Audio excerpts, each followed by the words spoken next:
أعوذ بالله أعوذ بالله من الشيطان الرجيم بسم الله الرحمن الرحيم إن الحمد لله نحمده سبحانه وتعالى ونستعينه ونستهديه ونستغفره ونعوذ بالله من شرور أنفسنا ومن سيئات أعمالنا من يهده الله فلا مضل له ومن يضلل فلا هادي له وأشهد ونشهد أن لا إله إلا الله وأن محمدا عبده ورسوله صلاة وتسليما على هذا النبي الأمين المصطفى حبيبنا وشفيعنا وزخرنا ومولانا محمد صلى الله عليه وسلم وعلى آله وأصحابه والتابعين وتابع التابعين ومن استنى بسنته واهتدى بهديه إلى يوم الدين ثم أما بعد سبحانك لا علم لنا إلا ما علمتنا إنك أنت العليم الحكيم سبحانك Maha suci Engkau ya Allah, tidak ada ilmu bagi kami. La ilma lana illa ma 'allamtana, kecuali apa yang Engkau ajarkan kepada kami. Innaka antal alimul hakim, sesungguhnya Engkau Tuhan yang Maha mengetahui. Alimun hakim, Maha mengetahui lagi Maha bijaksana. Assalamualaikum warahmatullahi wabarakatuh. Alhamdulillah summa alhamdulillah. Tidak bosanlah kita untuk memuji Allah Subhanahu wa taala, mengulang-ulang puji-pujian kita pada Allah Subhanahu wa taala, Tuhan semesta alam, Rabbil alamin, yang menciptakan kita dan memperelokkan ciptaan kita. Yang mana Allah Subhanahu wa taala telah memilih kita menjadi makhluknya yang terbaik di kalangan ciptaan makhluk-makhluk ciptaan Allah. Kita dijadikan makhluk yang bernama manusia, yang merupakan makhluk yang terbaik ciptaan Allah Subhanahu wa taala. Bahkan kedudukan kita ini dicemburui oleh malaikat-malaikat. Kita tak berasa malaikat dah. Antara makhluk yang baguslah, ya, dengan besarnya, dengan gagahnya, dengan bilangan yang ramainya, dengan tidak pernah melanggar arahan Allah. Tapi tidak. Berdasarkan ayat-ayat Al-Quran, Allah Ta'ala menceritakan bahawa kita adalah sebaik-baik makhluk ciptaannya. Dan kemudiannya bukan sahaja diciptakan kita ini menjadi manusia, kita pula dipilih di kalangan manusia ini untuk menjadi orang yang beriman pada Allah. Ramai di kalangan manusia adalah merupakan makhluk yang tidak beriman kepada Allah, pun tidak ada guna juga, walaupun dia adalah sebaik-baik makhluk, iaitu manusia. Tetapi bila dia tidak beriman, apa gunanya? Tidak ada guna. Bahkan menjadi manusia pun adalah perkara yang dikesali oleh orang-orang kafir di akhirat. Wa yaqulu ya laitani kuntu turaba. Orang kafir kata, ya kalau kita ni jadi tanah pun tak apalah, tak jadi manusia pun tak apa. Tapi kita, Allah Subhanahu wa taala alhamdulillah memilih kita menjadi seorang yang mukmin, muslim pada Allah Subhanahu wa taala. Yang mana dengan iman itulah kita datang ke masjid. Dengan iman itulah yang mendorong kita untuk datang solat berjemaah. Tidak ada apa-apa kepentingan dunia pun kecuali hanya ingin mendapat pahala daripada Allah Subhanahu wa taala. Walaupun perkara itu benda yang kita tidak nampak pun. Pahala benda tak nampak. Kalau semayang nampak cerah muka tak? Tak ada. Gelap juga kalau jenis gelap tak? Orang yang tak semayang pun ada je yang putih selepuk muka tak semayang pun tak? Jadi pahala ini adalah pahala dosa, benda yang termasuk perkara-perkara ghaib yang kita percaya dengan sebab diceritakan oleh Allah, diceritakan oleh Nabi kita Muhammad. Kita pun percaya. Buat gini dapat pahala, buat gini dapat dosa. Itu ciri orang beriman. Allazina yu'minuna bil ghaib. Sifat orang muttaqin yang pertama Tuhan cerita dalam surah Al-Baqarah, alladzina yu'minuna bil ghaib, iaitu mereka yang mempercayai perkara-perkara ghaib. Alhamdulillah, moga-moga amalan kita yang kita nampak sedikit, mungkin kita nampak macam tak ada apa-apa sangat, tapi di sisi Allah Subhanahu Wa Taala kita tidak tahu amalan apa yang sebenarnya yang berat, amalan apa yang ringan. Mungkin ada amalan yang kita nampak macam hebat, tak? Manusia duk nampak macam hebat belaka. Macam ustaz lah duduk depan ni tak, cakap guna mic tinggi pada tuan-tuan sekalian. Oh, nampak hebat ustaz, banyak pahala tu mengajar tak. Itu pandangan manusia. Tak, itu hanya pandangan manusia. Allah Ta'ala tidak akan hukum berdasarkan pandangan manusia. Allah Ta'ala dia ada neraca dia sendiri, dia ada cara sendiri nak mengira hukum dia. Nak mengira pahala yang nak diberi ada cara sendiri. Dia tidak bergantung kepada manusia. Ramai orang sokong banyaklah pahala, tak semestinya. Nah, kadang-kadang ada orang yang manusia tak kenal pun, kata Nabi dah. Mungkin seorang lelaki daripada kamu, kata Nabi, pakaiannya pun lusuh, rambutnya pun tidak teratur lah, kita kata tak. Disebut apa? Apa istilah bahasa Arab? Keadaan yang berdebu, pakaiannya pun disebut lusuh. Maknanya apa? Kamu semua pun tak cari dia dalam majlis kamu, kata Nabi. Nah, maknanya dalam majlis tak ada orang cari pun dia. Ada pun kamu tak sedar, tiada pun kamu tak cari. Maknanya orang yang tak penting lah. Ada pun orang tak cara. Kalau tak ada pun tak ada orang cari. Tapi Rasulullah kata tak, cukup dia dengan bersumpah dengan nama Allah, mengangkat tangannya minta, Allah Ta'ala akan kabulkan serta-merta. Jadi maknanya nilaian Allah dan nilaian manusia tidak sama kan. Orang yang kita nampak hebat, amalan yang kita nampak hebat, mungkin di sisi Allah Ta'ala mungkin tak ada nilai pun. Na'udzubillah. Nah, tuan-tuan yang mendengar dengan saya menyampaikan, mana banyak pahala rasa-rasa? Mana yang banyak pahala? Saya yang mengajar ke tuan-tuan yang mendengar?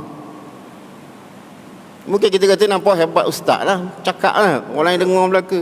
Belum tentu Allah SWT menilai pahala tak. Kadang-kadang saya bercakap ni, mungkin di sisi Allah Ta'ala nilai dia rendah sahaja. Tuan-tuan yang datang ikhlas daripada rumah mari, tak ada apa-apa kepentingan pun, mari dengar duduk tak. Kemungkinan itu lebih besar pahalanya di sisi Allah SWT. Kita pun tidak tahu kan? Masing-masing akan dinilai oleh Allah SWT dengan nilaian neraca Allah yang tidak akan sama dengan neraca manusia. Cuma kita berharapkanlah moga-moga amalan kita diterima, tak? Semayang kita diterima, walaupun satu soft depan belaka, walaupun kita nampak semayang diam, senyap, sama tak? Tetapi pahala di sisi Allah tidak akan pernah sama tak? Sebab itulah hatta dalam semayang berjemaah pun dia kata 27 nah, 27 apa? 27 pahala disebut tak? Semayang berjemaah kan? Ulama bincang sebab apa 27? Sebab angka tu boleh berubah-ubah. Markah penuh 27, kemungkinan kurang soft sikit dah jadi 20. Sebab soft tak sama. Nah, kemungkinan ada kurang lagi apa? Derah pada imam mungkin terlajak, mungkin dah potong lagi. Jadi kemungkinan kita pun tak tahu berapa yang kita dapat dalam solat kita. Nah, itu bincang dari segi zahir. Belum tengok dari segi hati lagi. Nah, tak tengok lagi segi niatnya, dari segi apa nak menunjuknya ada sikit-sikit lah. Nak macam-macam lah. Jadi semua itu adalah merupakan perkiraan-perkiraan Allah Subhanahu Wa Taala. Tapi setiap amalan yang baik akan Allah Taala perkirakan. Ya, kita akan sambung malam ini kuliah kita berkenaan dengan surah Zalzalah. A'udzu billahi minasyaitonir rajim. Bismillahirrahmanirrahim. Idza zulzilatil ardu zilzalaha wa akhrajatil ardu athqalaha wa qala al insanu ma laha يومئذ تحدث أخبارها بأن ربك أوحى لها يومئذ يصدر الناس أشتاتا ليروا أعمالهم فمن يعمل مثقال ذرة خيرا يره ومن يعمل مثقال ذرة شرا يره. Kita dah habis bahagian atas. Idza zulzilatil ardu zilzalaha, apabila bumi itu digoncangkan dengan goncangan yang sedahsyat-dahsyatnya, serta bumi itu mengeluarkan segala isi kandungannya, isi perutnya, maka berkatalah manusia, malaha, apa yang dah jadi kepada bumi ini. Yauma idzin, pada hari itu bumi pun menceritakan khabar beritanya, bahawa Tuhan telah memerintahkannya untuk berlaku demikian. Bi anna rabbaka awhalaha yauma idzin yasdurun nasu ashtatan liyuraw a'malahum. Pada hari itu manusia akan keluar berselerak daripada kubur masing-masing, daripada perut bumi, untuk diperlihatkan kepada mereka balasan amalan-amalan mereka. Kesimpulan surah ini pada bahagian akhir, faman ya'mal mithqala dzarratin khairan yarah wa man ya'mal mithqala dzarratin syarran yarah.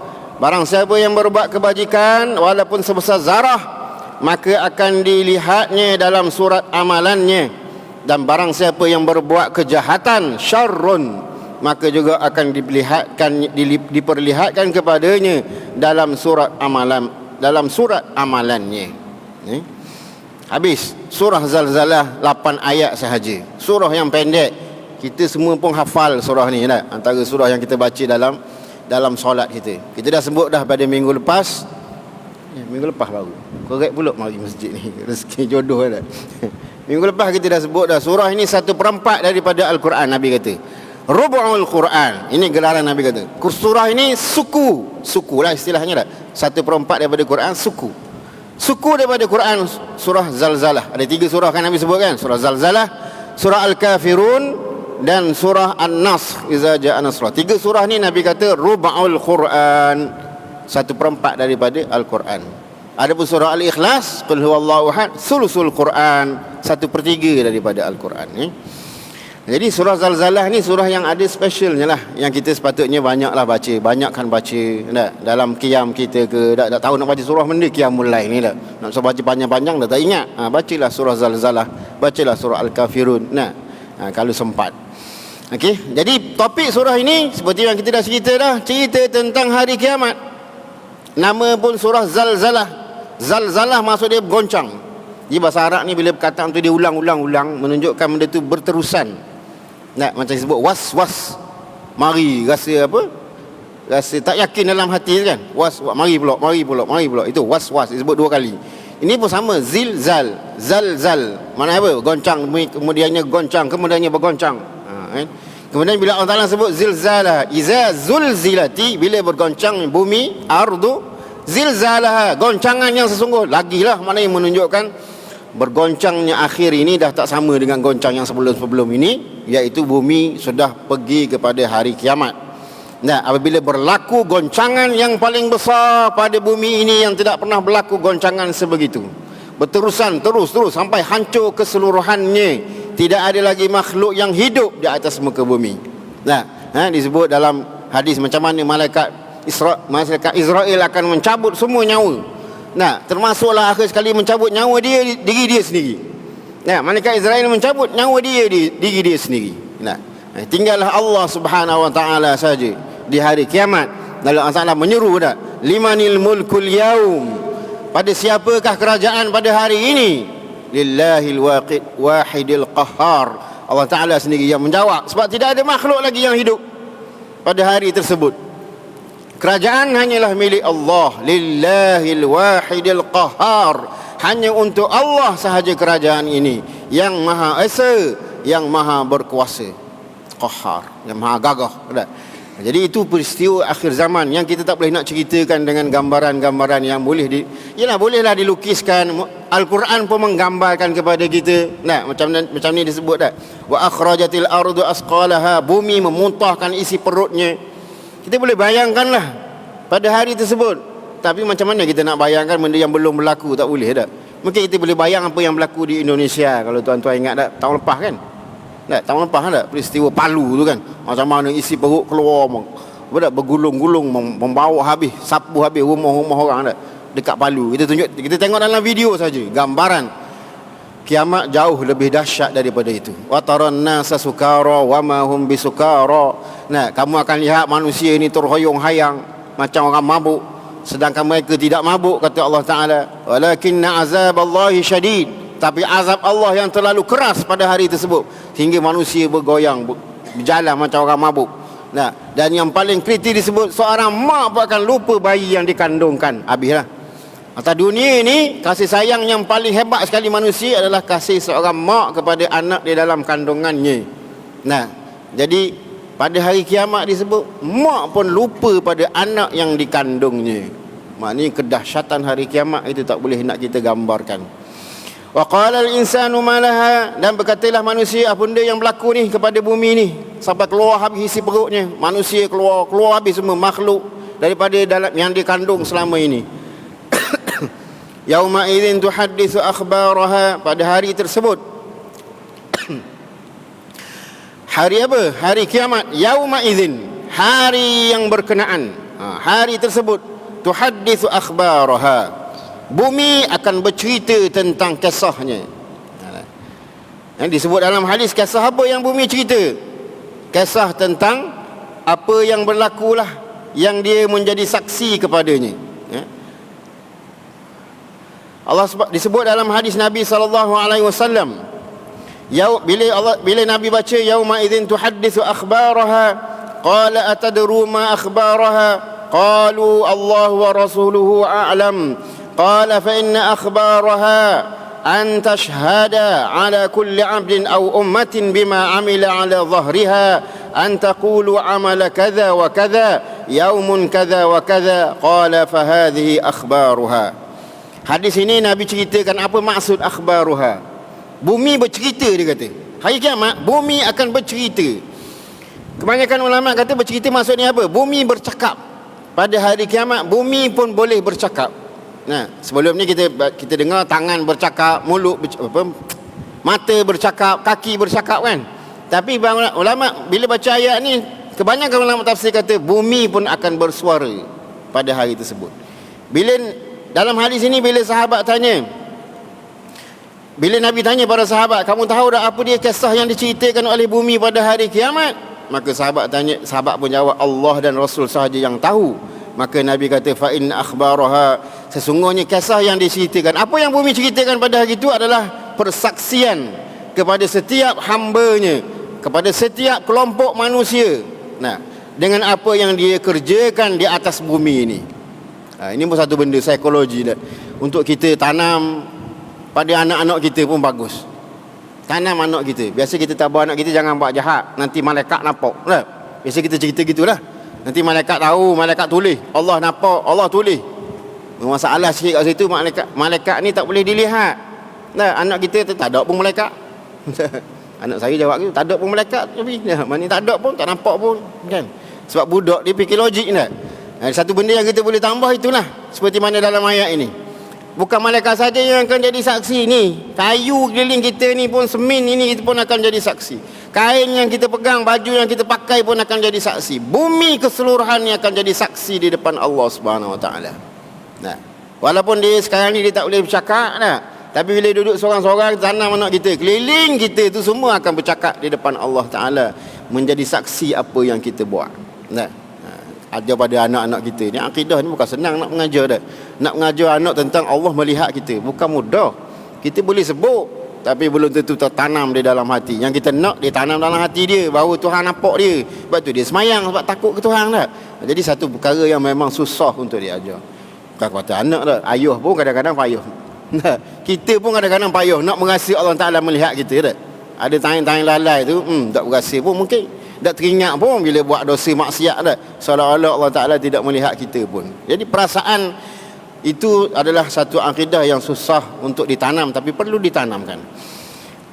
Bi anna rabbaka awhalaha, bumi mengatakan bahawa Allah Ta'ala telah memberi izin kepada dia. Ayat ni kata ulama menunjukkan bumi sebenarnya sekarang ni kalau boleh nak bunyi dah. Bumi ni kalau boleh dia nak keluar dari isi perut dia. Tak tahan dah dia menanggung segala rahsia-rahsia yang manusia simpan dalam dia. Kita pun biasa gitu dah. Nak tutup orang, tanam dalam bumi. Nak simpan sama orang tahu, tanam dalam bumi. Buang dalam laut, bumi lah tu dah. Jadi maknanya selalu manusia simpan benda-benda yang huduh ni, tanam terus, senang, hilang, cerita. Habis cerita, tapi bumi itu menjadi saksi. Dan dia nak kabarnya benda tu. Nak kabarnya benda tu. Kalau boleh dia nak keluar isi perut dia, tak tahan dah dia menanggungnya. Cuma Allah Ta'ala tak izinkan. Tapi bila tiba hari kiamat, bi anna rabbaka awhalaha, Tuhannya telah memberi izin kepada dia untuk bercakap, untuk mengeluarkan isi perutnya pada hari kiamat. Okey. Kemudiannya Allah Ta'ala sebut bi anna rabbaka awhalaha, yauma idzin yasdurun nasu ashtatan liyuraw a'malahum. Itu ayat yang kita berhenti pada minggu lepas kan. Pada hari tersebut, hari kiamat, yasdurun nasu ashtatan liyuraw a'malahum. Manusia akan keluar berselerak daripada kubur masing-masing untuk diperlihatkan kepada mereka balasan amal mereka. Hari kiamat gambaran dia kita tak boleh nak gambarkan. Macam kita sebut tadi tak. Ayat-ayat Quran gambarkan manusia keluar dalam keadaan kebingungan dia sebut. Nah, bangun daripada kubur dalam keadaan man ba'asana min marqadina hadza qalu man ba'asana min marqadina, macam mana ni, siapa yang bangkitkan kami daripada kubur-kubur kami? Bengong, tak tahu benda nak buat tak. Ada yang keluar dalam keadaan dalam Quran sebut khusya'an absaruhum tarhaquhum dhillah, kerana muka tertunduk, mata yang terbeliak pun ada. Nah, ada yang tunduk, ada yang bangun dari kubur tak bercakap apa-apa, hanya tunduk berjalan sahaja mengikut panggilan masing-masing. Nah, pada hari kiamat gambaran-gambaran itu kita boleh bayangkan sahaja. Gambaran yang tak boleh nak diceritakan, tak boleh nak kisahkan dalam tulisan. Dan filem-filem kalau kita tengok pun tak dapat nak menggambarkan keadaan kekacauan hari kiamat. Haru birunya hari kiamat ini benda yang kita tak boleh nak disebut, benda yang tak boleh kita nak bayangkan. Cuma Quran cerita itu bolehlah sikit-sikit kita bayangkan, tapi keadaan yang sebenar adalah lebih dahsyat daripada apa yang kita bayangkan. Tercengang-cengang manusia dengan kehancuran yang berlaku. Tercengang-cengang lagi manusia bila dibangkitkan daripada kubur mereka. Nah. Kemudiannya, seperti yang sebut dah baru ni dah, perbezaan lah bagi orang beriman, haza ma wa'adar rahman. Bagi orang beriman dia tahu. Orang kafir pun tahu bahawa akan ada hari kebangkitan. Nabi dah cerita dah. Kebanyakannya pun tahu akan ada hari pembalasan. Tetapi disebabkan kita kata haranya hari kiamat, seolah manusia lupa. Nah, yauma idzin yasdurun nasu. Allah Ta'ala sebut hari ketika mana manusia akan keluar dalam keadaan berselerak untuk dipertunjukkan amalan-amalan masing-masing. Allah Ta'ala guna perkataan nas kat sini. Nas, nah, menunjukkan manusia dibangkitkan pada hari kiamat dalam keadaan disebut apa? Ya'ti yaumal qiyamati farda. Allah Ta'ala sebut dah. Kamu akan dibangkitkan pada hari kiamat dalam keadaan bersendirian. Apa maksud bersendirian? Kan manusia semua dibangkitkan belaka.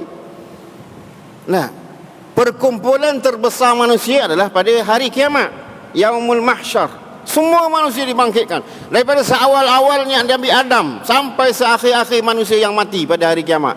Siapa dia? Kita pun tak tahu. Nabi pun tak sebut siapa dia last kali mati dah. Tapi maknanya manusia yang seramai itu beserta dengan jin-jin kita nampak lah. Maknanya perkumpulan terbesar manusia pada hari mahsyar. Tapi Tuhan kata yauma ya'ti yaumal qiyamati farda. Kamu akan dibangkitkan bersendirian. Maknanya dah ironi disebut kan. Bangkit ramai-ramai. Paling ramai manusia berkumpul, tapi masing-masing rasa diri bersendirian. Nah, masing-masing rasa bersendirian belaka. Kan? Semua tidak ada yang merasa selamat pada hari tersebut. Nah. Yauma yafirrul mar'u min akhi, surah Abasa kan kalau kita baca tak.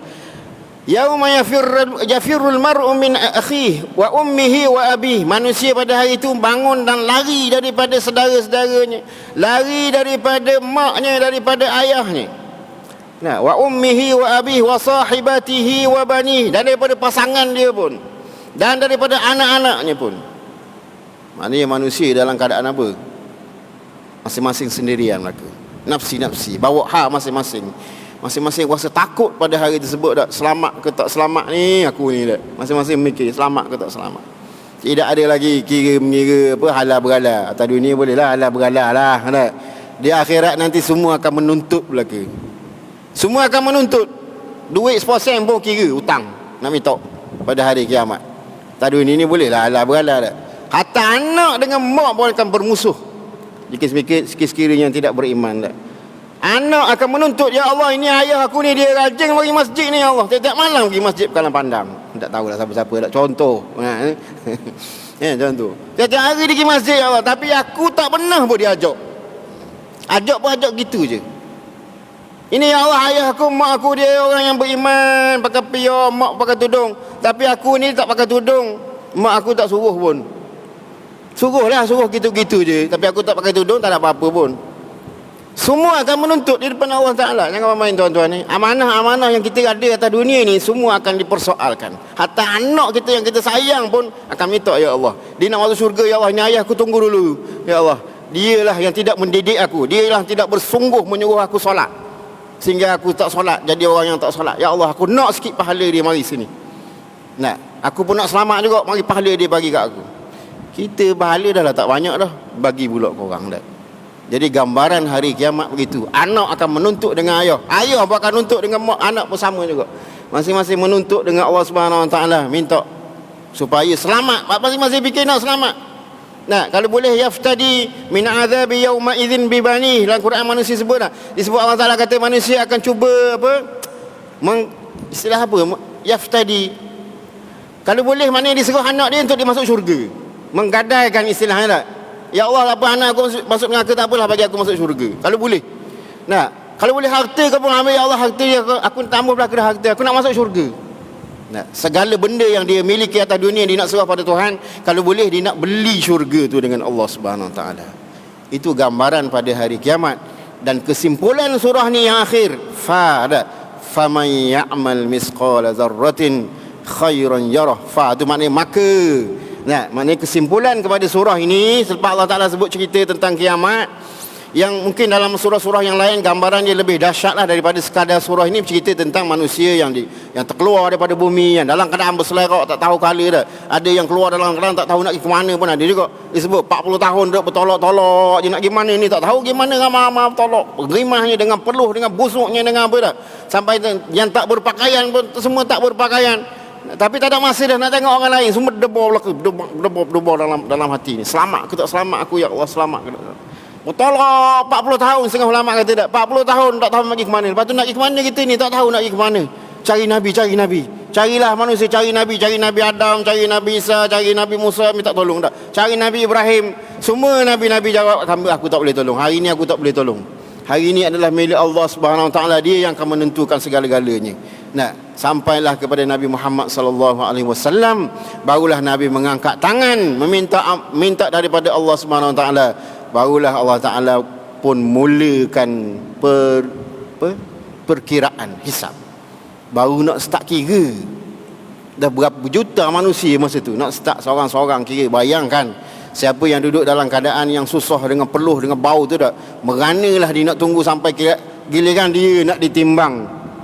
Nah, jadi ialah kita boleh bayangkan berdasarkan hadis-hadis Nabi, Al-Quran tak, gambaran sebenar sepatutnya menyentuh hati kita lah berdepan dengan apa-apa ni tak.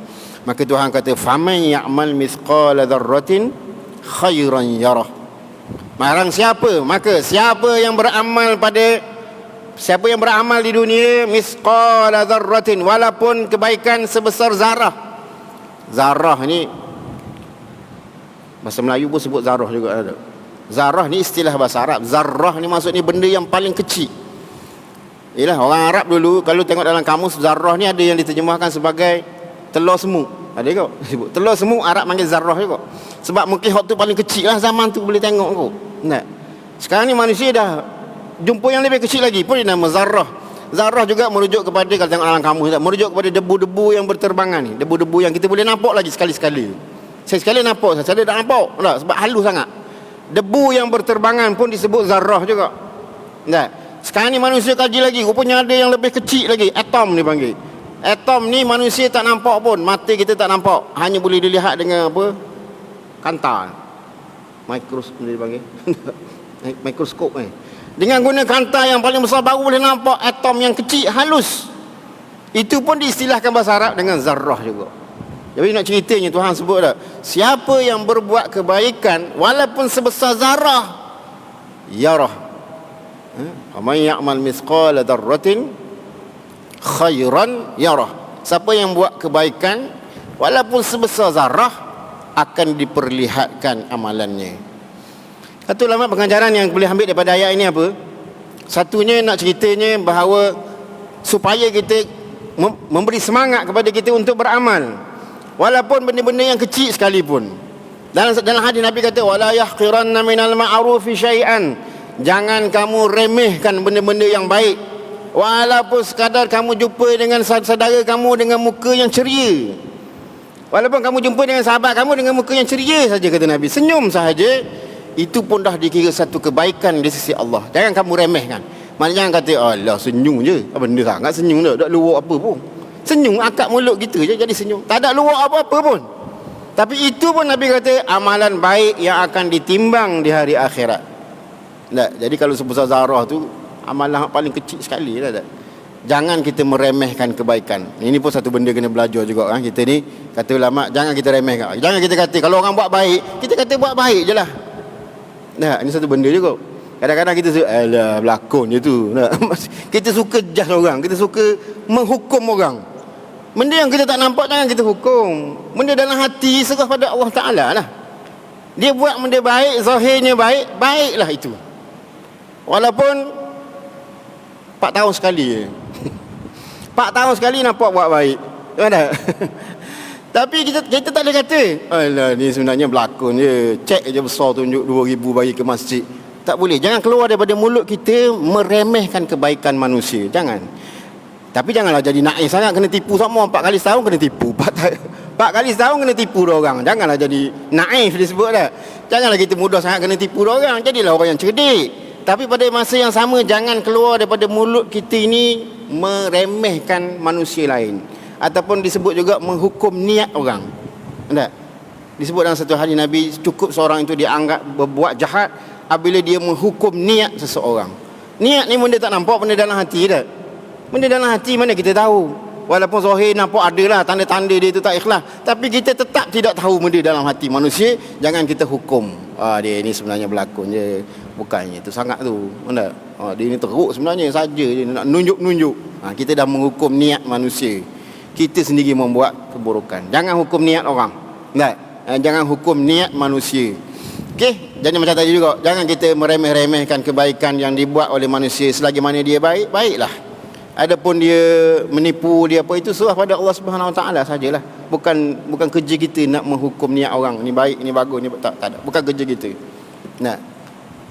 Itu satu semangat. Dan satu lagi yang kita tujuan ayat ini juga memberi semangat kepada kita, sebab kita tahu bahawa Allah Subhanahu Wa Taala akan menggandakan kebaikan yang kita buat. Nah. Masalul ladzina yunfiquna amwalahum fi sabilillahi kamasali habbatin ambatat sab'a sanabil fi kulli sumbulatin mi'atu habbah. Nah, maknanya gambaran sedekah tu akan jadi 7 tangkai, setiap tangkai ada 100. Maknanya kebaikan kita walaupun sebesar zarah pada hari kiamat, Allah Ta'ala akan gandakan. Mungkin nampak kecil, tapi bila digandakan jadi besar. Nah, macam saya sebut tadi lah, amalan yang kita nampak kecil, tapi itu mungkin amalan yang boleh selamatkan kita di akhirat, kita tak tahu. Berasa malam sorah ni mari sini rupanya, orang tengok, orang hormat belaka, tapi kemungkinan kita mari parking kereta, kita lah alihkan barang orang sikit pun, kita alihkan benda yang menyusahkan orang di jalan raya. Itu punya amalan di akhirat yang boleh tolong kita banyak. Kita tak tahu dah. Jadi tuan-tuan, maksudnya tadi ayat ini nak ceritakan segala benda yang baik kita buat sebanyak-banyaknya. Buatlah sebanyak-banyak mana pun benda-benda yang baik. Nah, walaupun benda-benda yang sangat simple, kata Nabi tadi, senyum kepada sesama orang Islam pun sudah memadai dikira satu benda kebaikan yang besar di sisi Allah Subhanahu Wa Taala. Sebab kita tak tahu tuan-tuan, di akhirat nanti bila timbang, Allah ni rupanya besar. Nampak macam hak lain yang malam besar, tapi dia tak ditimbang, tak ada nilai. Timbang tak naik pun, kata nimbang tu dah naik pun berat. Rupa-rupanya amalan yang hebat di sisi manusia tidak ada nilai di sisi Allah Ta'ala. Kemungkinannya begitu juga amalan yang kita nampak manusia pun tak heran mana, tapi kita buat, kemungkinan itulah amalan yang boleh membantu kita di akhirat, kita tidak tahu. Jadi poin ini apa? Perbanyakkan kebaikan, dan setengah ulama kata pelbagaikan kebaikan.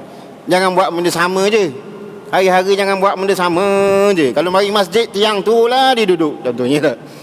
Kalau tiang tu tak ada orang lain lah, dia je. Dia mari duduk tiang tu, dia mari duduk tiang tu. Jadi sebenarnya tidak menjadi sunnah begitu. Rasulullah kata kalau semayang pun jangan semayang tempat yang sama. Nah, kalau kita semayang sunat isyak nanti tak, sudah semayang isyak nak semayang sunat, beralih sikit. Kita disunatkan beralih sikit. Sebab apa? Sebab bumi ni akan jadi saksi kepada kita di akhirat. Kita sujud kat dia. Nah, sebab itu disunatkan dalam fiqh pun, disunatkan. Bukan wajib sunatkan kita beralih. Jangan semayang tempat sama je, tak ada orang lain. Mari masjid kalau tiang tu dia lah. Rugilah sikit. Maknanya tiang tu je jadi saksi kita. Kalau kita tiang lain, jadi banyak sikit. Nah, sebagian ulama pun sebut macam tu. Pelbagaikan amalan kita sebab kita tidak tahu amalan mana yang baik. Ayat terakhir surah ini, wa may ya'mal mithqala dzarratin syarran yarah. Benda yang sama juga Allah Taala peringat. Nah, kebaikan walaupun sebesar zarah Tuhan akan tunjukkan, kejahatan pun samalah. Kejahatan walaupun sedikit Tuhan akan tunjukkan di akhirat. Ya Allah, ya Tuhan, kita kalau tengok balik kejahatan kita, dosa-dosa kita, serung kita sebenarnya tak? Serung. Ada maksiat-maksiat dosa yang kita buat, na'udzubillah min zalik, minta jauh dah. Mungkin ada dosa-dosa yang kita buat dulu, kita pun dah ingat dah. Kita pun dah ingat dah dosa tu. Lama sangat dah mungkin dah. Kita pun dah lupa dah. Kita dah pujuk hati kita, tak apa, Tuhan maaf lah tu dah. Jangan ingat Allah Ta'ala boleh lupakan setiap benda yang kita buat. Apalagi dosa-dosa yang berkait dengan manusia lain. Mungkin manusia tu lupa dah, tapi di akhirat dia tetap akan dihisap. Dan jangan ingat manusia di akhirat, tak apalah, saya maaf dah, semua nak selamat belaka di akhirat kan. Semua orang nak selamat, nak capai belaka pahala-pahala ni. Engkau hutang aku main sini pahala sikit. Allah Ta'ala, Nabi pernah tanya para sahabat, ya wahai sahabat, aku tahu dah, atadri manil muflis. Nabi kata, tahu tak siapa yang muflis? Sahabat kata, al-muflis, orang yang bankrupt ni, kata sahabat, orang yang tak ada duit lah sekarang ni. Siapa yang tak ada duit, siapa yang tak ada RM, kita panggil sebagai muflis. Nabi kata al-muflis yang sebenar, orang yang bankrupt yang sebenar, kata Nabi, adalah orang yang datang pada hari kiamat membawa pahala yang banyak pahala bawa.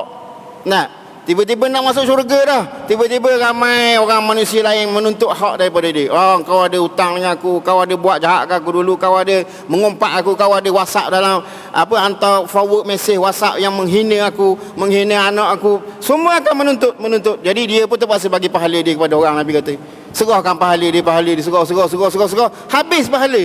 Ada lagi orang yang menuntut pada dia hak. Ada lagi. Nah, fitnah yang kita buat, cerita tak betul yang kita sebarkan, yang kita sendiri pun tak kenal mana pun, tapi kita forward je. Suka sangat forward. Orang hantar mesej forward, orang hantar mesej je forward ke grup. 50 orang termakan dengan cerita yang tak betul yang kita forwardkan. Bukan kita buat pun, kita forward orang je dah. Tapi itu pun nanti dia akan dituntut di akhirat. Sehinggalah Nabi kata, bila dah tak ada pahala nak bagi, terpaksa apa? Terpaksa ambil dosa dia pula. Dosa dia tu kita terpaksa ambil. Tak, kata Nabi, dia terpaksa mengambil pula dosa orang yang dia buat tu. Last sekali Nabi kata, inilah sehinggalah akhirnya dia dilemparkan ke dalam neraka disebabkan dosa-dosa yang dia sendiri tak buat, tapi ditanggung dosa orang lain. Inilah orang yang muflis yang sebenar, kata Nabi SAW. Orang-orang yang bankrupt, na'udzubillahi min zalik. Kita minta jauh daripada Allah daripada menjadi orang yang begini. Jadi pengajaran juga, jangan kita meremehkan dosa-dosa. Ini pun satu benda juga. Jangan remehkan, alah tak apa, dosa kecil je. Ada saya dengar kadang-kadang, dosa kecil je tak apa, ambil semayang nanti hilang lah. Oh, mudahnya. Jangan ingat dosa tu kita boleh hilang dengan sendiri. Allah Ta'ala yang ampun. Kalau Tuhan tak ampun dosa kita. Jadi biarlah kita takut dengan dosa. Kata Anas bin Malik, kami dulu para sahabat zaman Rasulullah, dosa kecil tu kami anggap macam batu daripada gunung yang nak jatuh atas kepala kami. Kami rasa takut sangat. Nah, tapi kamu semua ni, kata Anas pada orang kemudian lah, pada generasi kemudian, kata Anas, kamu semua ni pula dengan dosa besar pun macam lalat naik atas hidung je. Kamu rasa tak apalah, nanti bertaubatlah. Tak rasa takut pada dosa. Itu kata Anas bin Malik, sahabat Rasulullah, kepada masyarakat yang tabi'in. Kita hari ni lagilah. Nah, kadang-kadang tak rasa apa-apa dah dengan dosa dah. Rasa selamba je sebab dah terlalu terbiasa dengan dosa. Na'udzubillahi min zalik. Moga-moga Allah Subhanahu Wa Taala selamatkan kita pada hari kiamat nanti, hari ketika mana manusia dalam keadaan mengharap-harap pada Allah Subhanahu Wa Taala. Nah, memohon kepada Allah Subhanahu Wa Taala selamat pada hari kiamat nanti, dan kita berharap biarlah amalan-amalan kita diterima oleh Allah Subhanahu Wa Taala walaupun sekecil-kecilnya sampailah sebesar-besarnya, dan selamat kita daripada azab Allah Subhanahu Wa Taala pada hari akhirat. Allahumma arhamna bil Quran waj'alhu lana imaman wa nuran wa hudan wa rahmah. Allahumma dhakkirna minhu ma nusina wa 'allimna minhu ma jahilna وارزقنا تلاوته آناء الليل وأطراف النهار واجعله لنا حجة يا رب العالمين واجعلنا من الذين يستمعون القول فيتبعون أحسنه ربنا آتنا في الدنيا حسنة وفي الآخرة حسنة وقنا عذاب النار وصلى الله على سيدنا محمد وعلى آله وصحبه وبارك وسلم والحمد لله رب العالمين. سبحانك اللهم وبحمدك أشهد أن لا إله إلا أنت نستغفرك ونتوب إليك Bismillahirrahmanirrahim. Wal 'asr innal insana lafi khusr illa alladhina amanu wa 'amilus solihat wa tawasaw bil haqqi wa tawasaw bis sabr. Wallahu a'lam. Assalamualaikum warahmatullahi wabarakatuh.